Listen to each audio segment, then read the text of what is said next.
आखिर क्यों बना इंदौर कोरोना का हॉटस्पॉट? आखिर क्यों इंदौर में रोज कोरोना के मरीज बढ़ रहे हैं? आखिर क्यों इंदौर के हालात प्रशासन से संभल नहीं रहे हैं?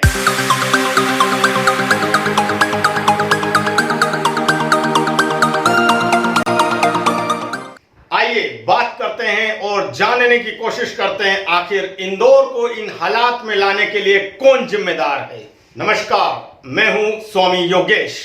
इंदौर पूरे भारत में सबसे बड़े हॉटस्पॉट केंद्रों में से एक है। आबादी के अनुपात में देखें तो इंदौर में सबसे ज्यादा कोरोना के मरीज आ रहे हैं। आखिर क्या कारण है? आखिर क्यों इंदौर में इतने बुरे हालात हुए? आखिर क्यों इतने ज्यादा पॉजिटिव मरीज इंदौर से आ रहे हैं? इंदौर में फैलते इस संक्रमण के पीछे जिम्मेदार है तो वो है इंदौर की लेट रिपोर्ट्स। इंदौर में जो सैंपल्स कोरोना मरीज या संदिग्धों से लिए जा रहे हैं उनकी रिपोर्ट्स बहुत ज्यादा लेट आ रही है। 10 से 15 दिनों में रिपोर्ट्स आती है और इसी 15 दिनों के फासले में जो लोग कोरोना से संक्रमित है वो कई दूसरे लोगों को भी संक्रमित कर देते हैं। दोस्तों, कहानी शुरू होती है मार्च से, जब मध्य प्रदेश में कमलनाथ सरकार अपनी सरकार बचाने के लिए प्रयास कर रही थी और शिवराज अपनी सरकार बनाने के लिए प्रयास कर रहे थे। जब मध्य प्रदेश के तत्कालिक स्वास्थ्य मंत्री तुलसी सिलावट बेंगलोर के रिसोर्ट में जाकर बैठ गए थे, तब मध्य प्रदेश में कोरोना ने दस्तक दी थी। इंदौर में पहला कोरोना का मरीज 22 मार्च को आया था और उसके बाद 24 मार्च को 4 और मरीज इंदौर से मिले थे और उसके बाद लगातार मरीजों का बढ़ते रहना जैसे रोज का नियम बन गया है। लेकिन दोस्तों, इसमें सबसे ज्यादा गौर फरमाने की बात है कि मध्य प्रदेश की वर्तमान सरकार ने कितना ध्यान कोरोना पर दिया है। शिवराज सिंह चौहान ने कितनी सुविधाएं इंदौर को दी है कोरोना से लड़ने के लिए। हाल फिलहाल में इंदौर में कोरोना की एक ही लैब है जिसकी अधिकतम कैपेसिटी 150-200 से ज्यादा जांच करने की नहीं है।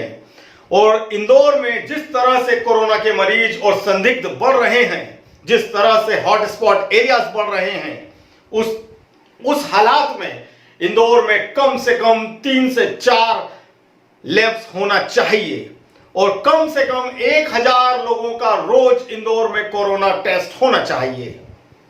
बावजूद इसके इंदौर में जो सैंपल्स लिए जा रहे हैं कोरोना के, उनकी रिपोर्ट्स 15-15 दिनों में आ रही है। उन 15 दिनों में जो संदिग्ध लोग हैं कोरोना के, जिनमें से कुछ लोग पॉजिटिव भी होते हैं, वो दूसरे लोगों को कोरोना से संक्रमित कर देते हैं। ऐसे में इंदौर में कोरोना की चेन नहीं टूट पा रही है। मोदी जी ने देश में 2 बार लॉकडाउन किया।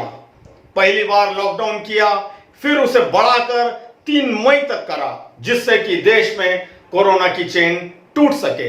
लेकिन इंदौर प्रशासन की लेट लतीफी और मध्य प्रदेश सरकार की उदासीनता के कारण इंदौर में कोरोना की चेन नहीं टूट पा रही है।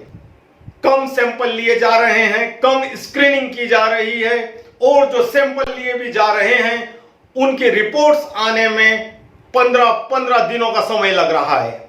दोस्तों, आप ही बताइए, 15 दिनों में अगर सैंपल्स की रिपोर्ट आएगी तो इलाज कब होगा?